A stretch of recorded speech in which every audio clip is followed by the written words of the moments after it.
Nos vamos a Hora et Labora. Hora et Labora con Cipriano García Hidalgo Villena, que es licenciado en Historia del Arte y profesor de Geografía e Historia en la Comunidad de Madrid.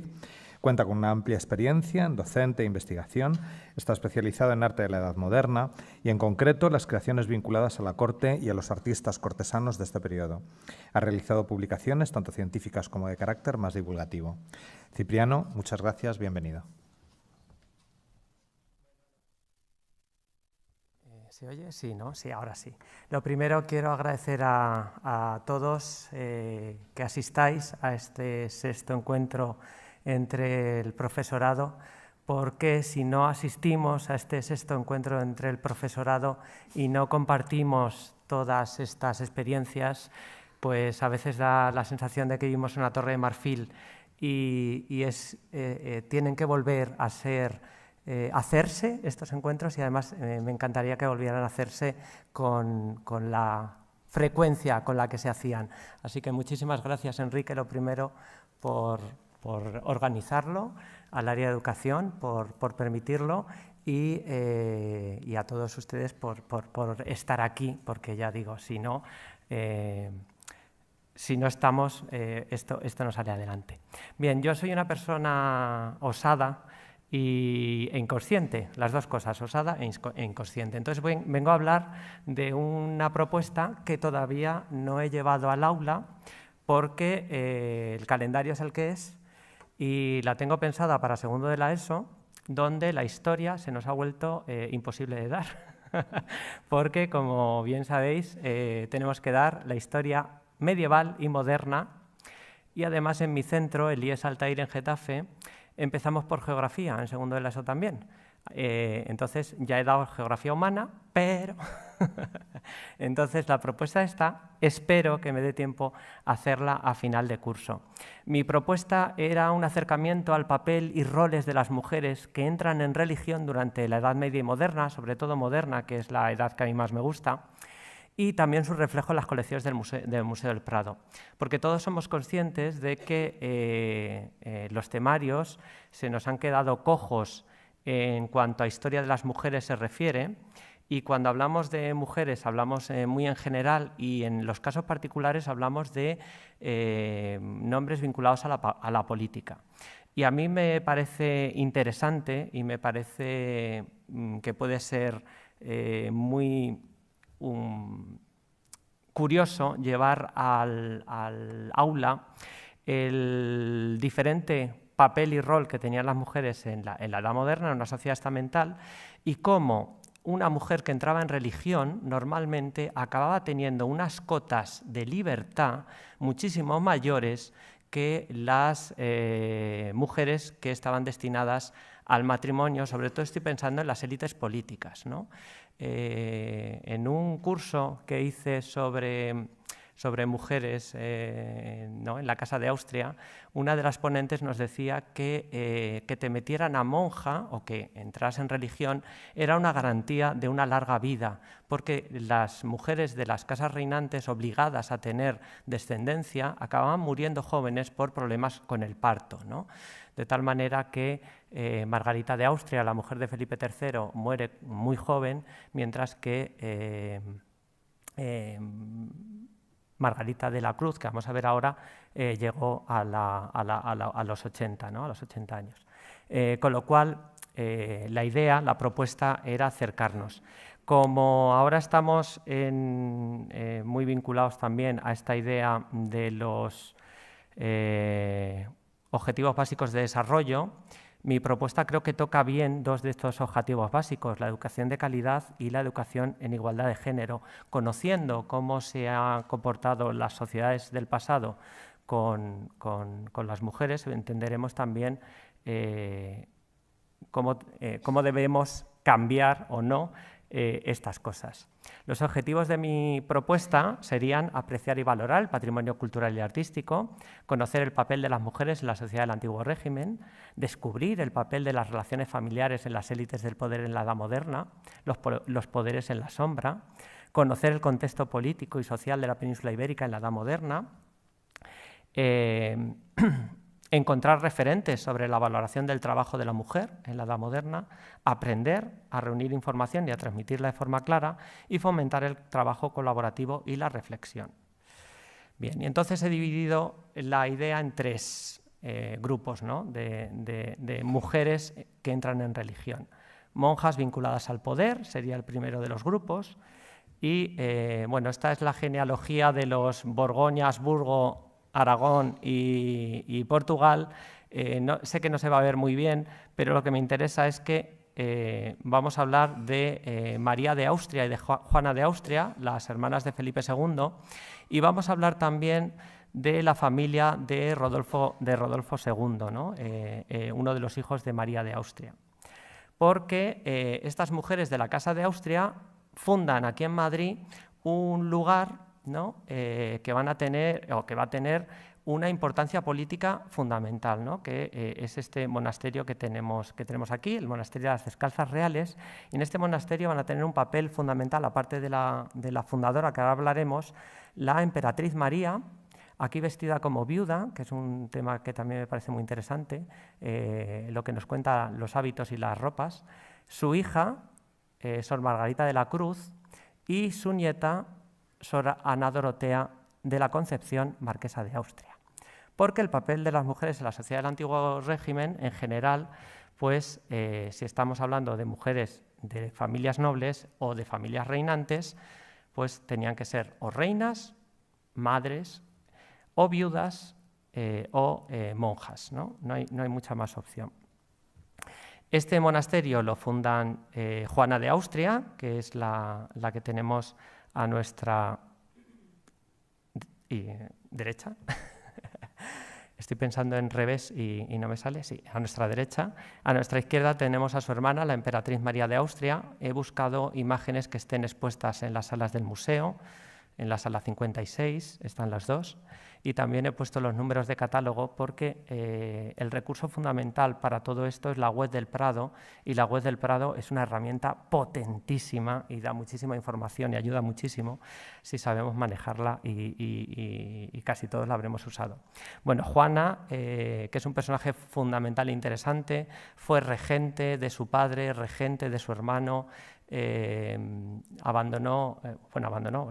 vio obligada a abandonar a su hijo en Portugal como príncipe para venir a cubrir la ausencia de su padre y de su hermano cuando hacen el felicísimo viaje y la abdicación de Carlos. Y es un personaje fascinante que los chavales no suelen conocer, ¿no?, o no suelen saber, porque es una de las pocas mujeres que, bueno, la única que yo sepa, si estoy equivocado me corregís, que llegó a ser jesuita, formó parte de la Compañía de Jesús, porque su confesor era Francisco de Borja, que era el general de la Compañía de los Jesuitas. Lo que pasa es que la hicieron jesuita con un nombre falso, un nombre masculino.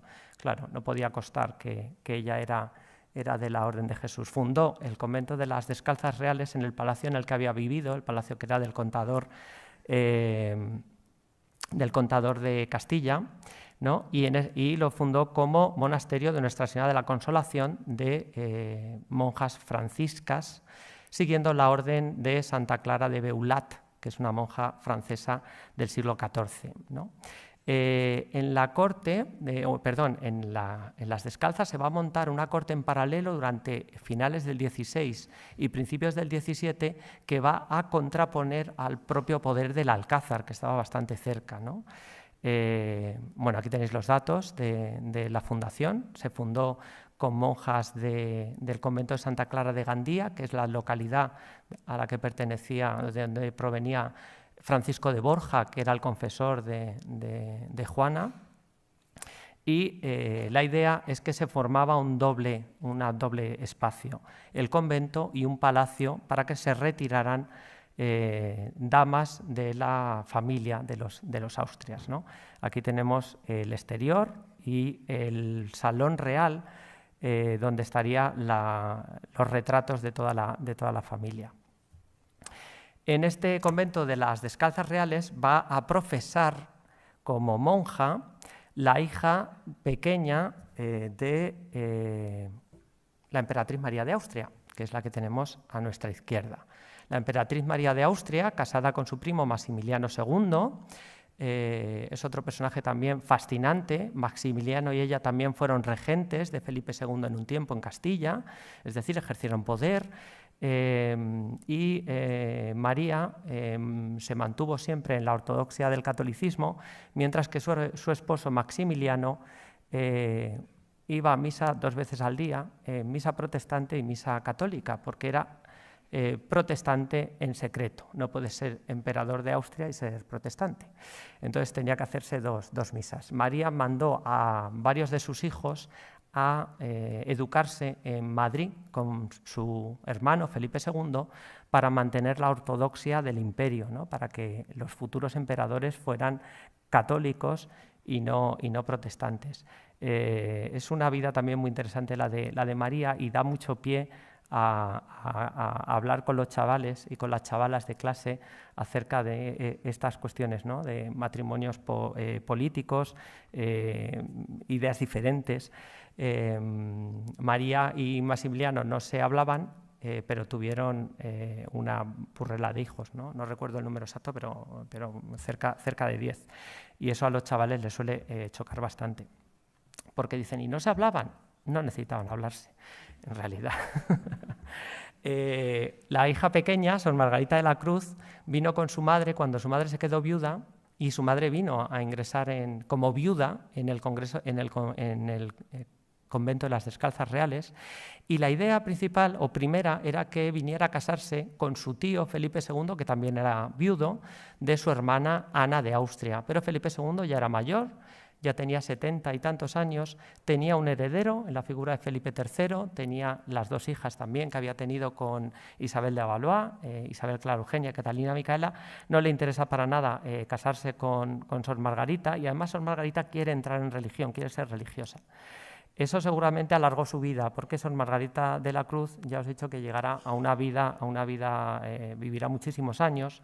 En el retrato primero que os he puesto, tanto este de Sor Ana Dorotea como Sor Margarita de la Cruz, los pintó Rubens cuando vino en la segunda estancia en Madrid en 1628 como embajador, que nos ha comentado el compañero anterior, vino como embajador de Isabel Clara Eugenia para Felipe IV para ir a Londres a tratar una paz con Inglaterra, y pintó a muy poca gente en la corte, Rubens, pero entre la gente que pintó a Sor Ana Dorotea y a Sor Margarita de la Cruz, ya anciana, Sor Margarita de la Cruz, básicamente porque tenían un papel político muy importante. ¿Y dónde estaba ese papel político? Pues estaba en que durante todo el reinado de Felipe III, Sor Margarita de la Cruz, junto con su madre, la emperatriz María, y el embajador alemán, que era Kambenhüller, formaron un contrapoder contra Lerma y iban restando el poder de Lerma, y a ese poder se acabó sumando la propia reina Margarita de Austria, ¿no? Formaron ahí y eso es muy interesante y está además estudiado y se puede ver por toda la correspondencia, y la gente no suele conocerlo, y llevarlo al aula puede dar pie a debates también muy interesantes, ¿no? De cómo la familia puede influir también en la política, ¿no? Aquí tenemos un cuadro del Prado que no está expuesto, el de Sor Margarita de la Cruz, pintado por Matías Torres, y a Sor Margarita de la Cruz se la intentó, a su muerte, iniciar un proceso de canonización.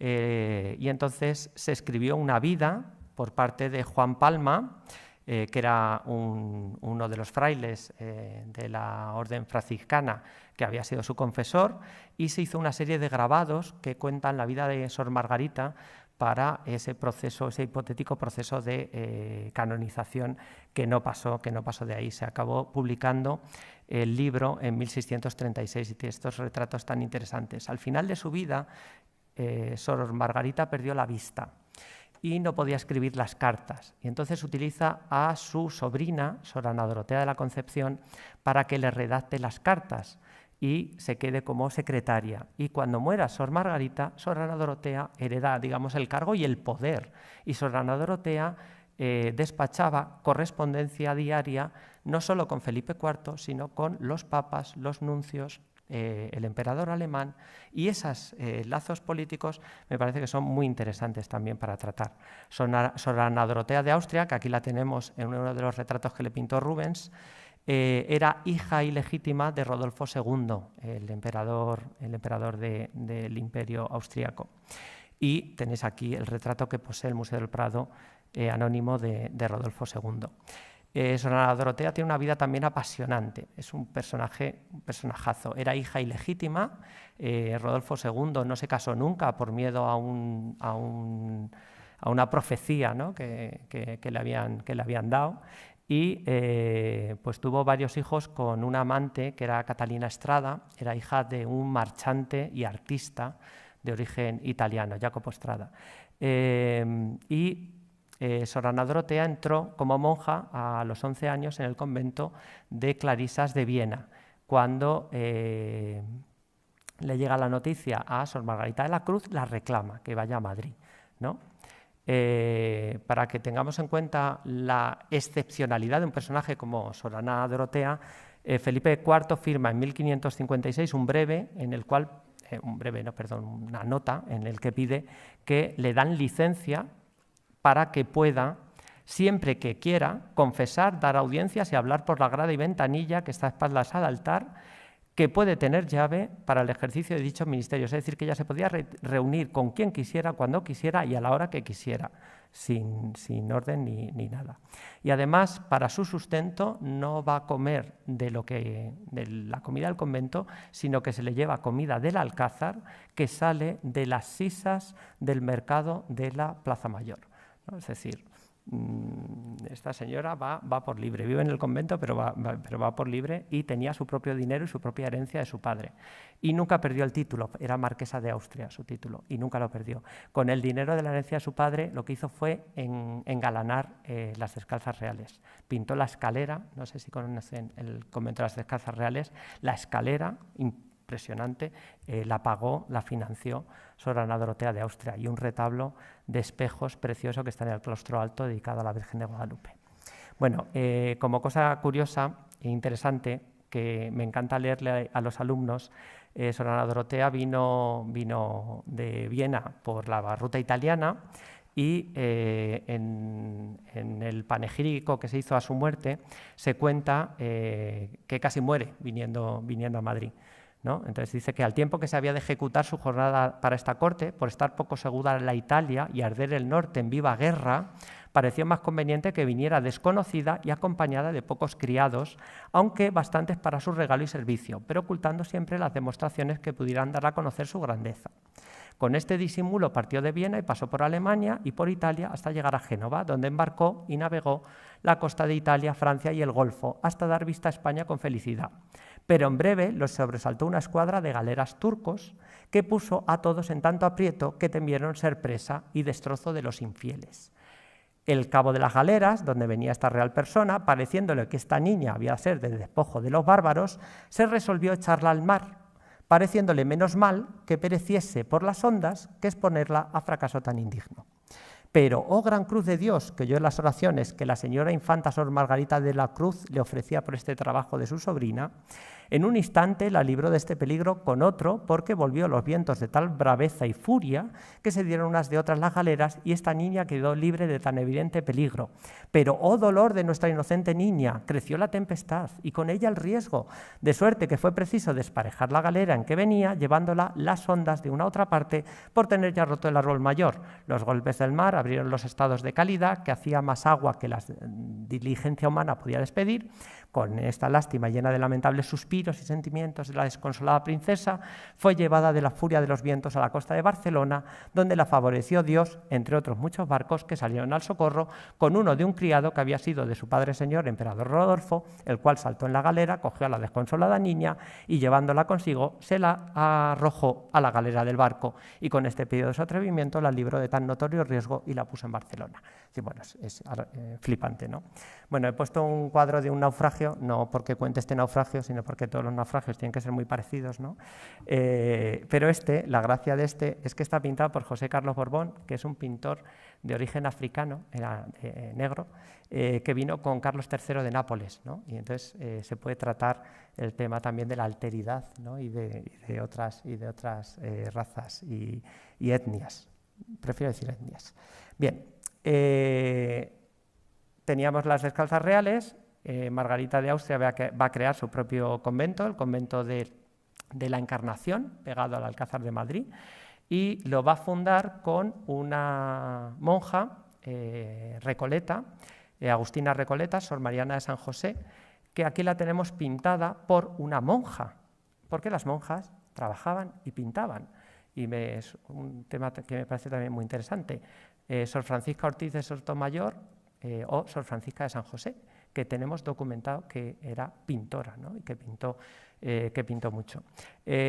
Margarita de Austria funda la Encarnación al lado del Alcázar. Ella quería fundar un convento de carmelitas descalzas, pero los carmelitas no la dejaron, porque decían que la Orden del Carmelo, pegada al Alcázar, iba a perder su independencia y su pobreza, y que iba a pasar como con las descalzas, que iban a hacer un poco lo que quisieran, ¿no? Y que iba a ir en contra de la orden.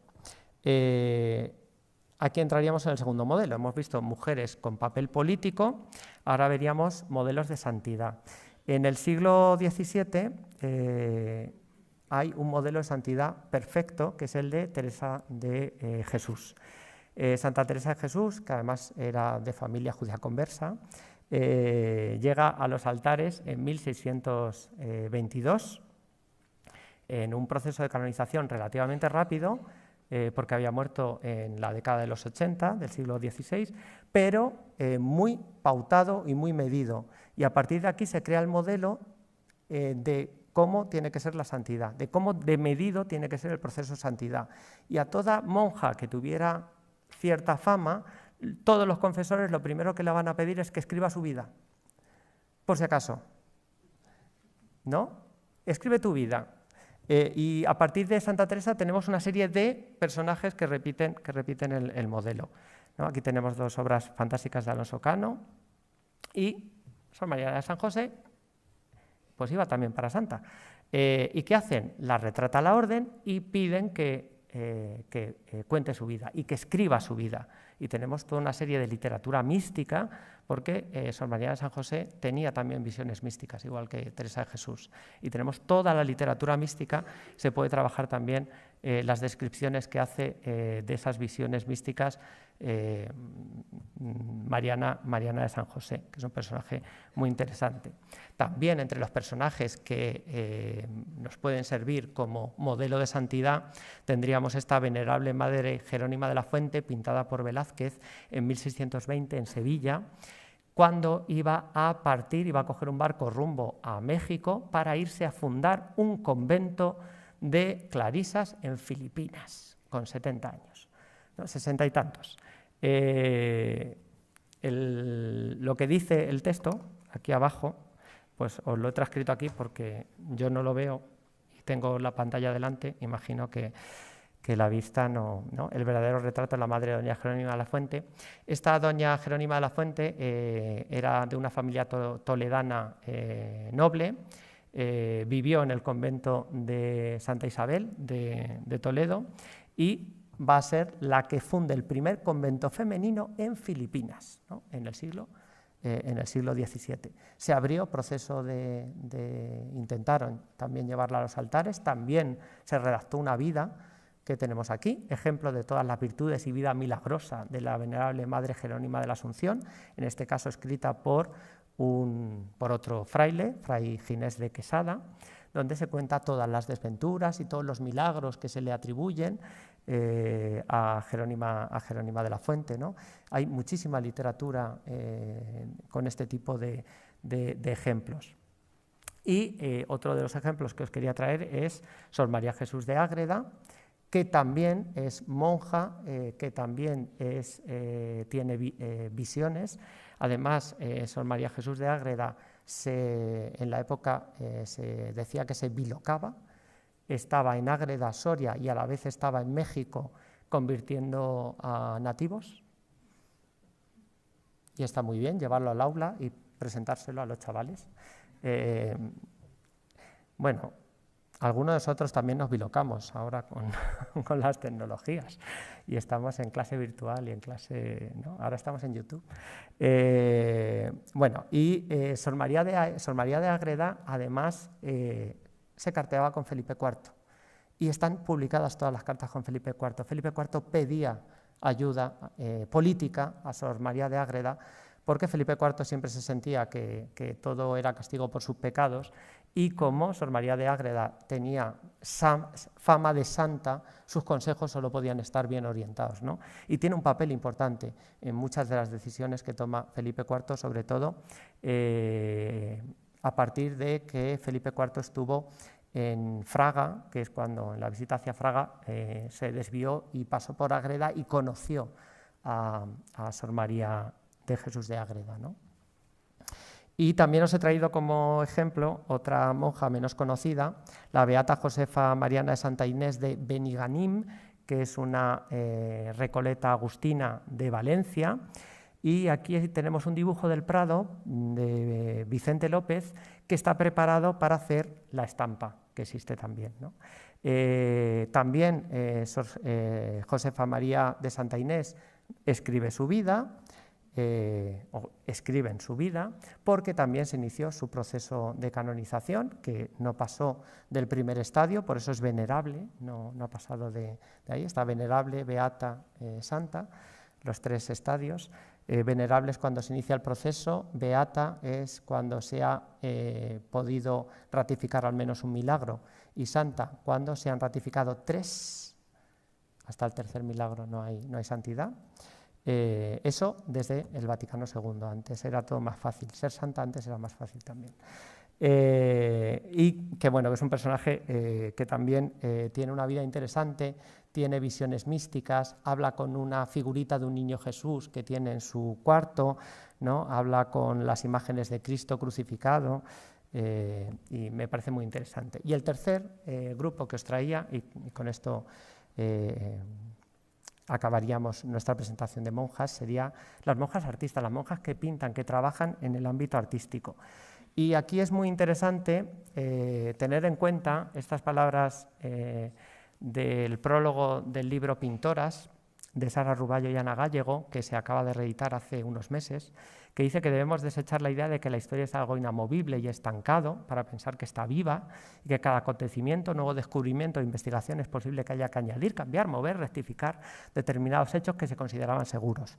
Entendamos que el mundo artístico es una red social en la que el arte se trabaja, se crea, se desarrolla en familias y comunidades mixtas exactamente que nuestra vida hoy en día. Es decir, que tenemos que seguir trabajando para descubrir esa otra mitad del arte que no nos ha llegado, ¿no? La de mujeres que por ser familia de pintores o por trabajar de manera anónima no nos han llegado. Y entonces, en este sentido, la regla de San Agustín promovía que había que hacer una labor de manos. Y de aquí viene mi título Ora et Labora, que sí, que tienes que rezar, pero que hay que hacer cosas, porque si no estamos ociosos. Y en esa labor de manos, Javier Portús, conservador de pintura española aquí en el Museo del Prado, piensa que en los conventos encerraban entre sus muros un alto porcentaje de mujeres españolas aficionadas a pintar. Esto es lógico si pensamos no solo que la proporción de monjas en relación con la población femenina total era considerable, sino también la peculiar naturaleza de la vida de nuestros claustros, en los que algunas religiosas disponían de bastante tiempo libre, propiciaba la práctica de actividades como la lectura, la escritura o la pintura, entre aquellas que la habían ejercitado desde niñas. Es decir, esa labor de manos en los conventos, si había alguien que supiera pintar, acababa enseñando al resto a pintar también. Y tenemos ejemplos. Tenemos otra vez a Mariana de San José, pintada por Sor Francisca de San José. No son hermanas, ¿no? Bueno, son hermanas de religión. Y tenemos que en el Solar esclarecido de las Recoletas, que es un libro de Alonso de Villerino, nos cuentan la vida de la Madre Francisca de San José, que fue la tercera priora del convento de Agustinas Recoletas de Valladolid, y donde nos dicen que supo el arte de pintar, como testifican sus obras, que de su mano se conservan hoy. Al no haberse muerto tan presto, hubiera dejado adornada la iglesia, es decir, que murió joven, y que pintó el coro con pinturas de gran primor, dejó bosquejo de muchos santos y de los que habitaron los yermos de nuestra sagrada religión, ¿no? Hasta ahora, la única obra que yo he podido encontrar de ella es este retrato de Sor Mariana de San José, ¿no? Y bueno, no es a lo mejor de una calidad, evidentemente no es un Velázquez, pero no está mal, quiero decir, no está nada mal. Y en ese sentido, el Museo del Prado tiene una pintura que compró, si no recuerdo mal, en el año 2017, que es este San Francisco arrodillado en meditación, que está pintado por una pintora, que esta no es monja, Mariana de la Cueva y Barradas, pero que sí que está relacionada con la vida de los conventos, porque ella vivió hasta que se casó en un convento, en el convento de San Francisco de Guadix, en Granada, y cuando se quede viuda, se vinculará al convento de las Carmelitas Calzadas de Granada, donde está enterrada y donde ha dejado bastantes cuadros, que además se están empezando a estudiar y se publicarán en breve por parte del director del que es ahora Museo de las Carmelitas de Granada, Venancio Galán. Mariana de la Cueva lo que hacía era copiar obras, ¿no? En este caso ha copiado un cuadro del Greco, casi literalmente, hay algún pequeño cambio, pero Mariana de la Cueva firma con su nombre y sus apellidos. Y además Palomino la conoció y la cita en su libro de las vidas de los pintores más ilustres, ¿no? Con lo cual, nuestra propuesta didáctica sería que con estos ejemplos de mujeres concretas que tuvieron un papel político, religioso, literario y artístico en la sociedad estamental de la Edad Moderna, se pueda trabajar en la elaboración de trabajos que conjuguen una reseña biográfica con sus representaciones en imágenes. Pretendemos dar visibilidad a un aspecto hasta ahora silenciado de parte de la sociedad del pasado, así como generar un debate acerca de las diferencias de la consideración social de las mujeres en la sociedad estamental y ahora, así como tomar conciencia de la importancia de los contextos de cada época. De esta forma daremos cumplida respuesta a los objetivos que planteábamos al principio. Aquí tenemos un poco las referencias bibliográficas que he usado, a las que habría que incluir la web del Prado, que no la he citado por obvia, y tampoco he citado los blogs en los que yo escribo, porque me parecía demasiado petulante, pero están. Y con esto me despido. Muchísimas gracias a todos por vuestra atención.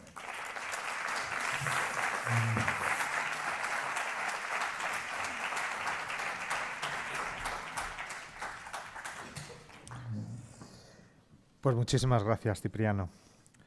Bueno, pues de Hora et Labora nos vamos a otro tema completamente diferente, titulado Filosofía en el Prado, aprendiendo a conectar el arte con la filosofía. Nos lo va a ir contando y desarrollando César Prestel Alfonso, licenciado en Ciencias Físicas por la Universidad Autónoma de Madrid y en Sociología por la UNED, catedrático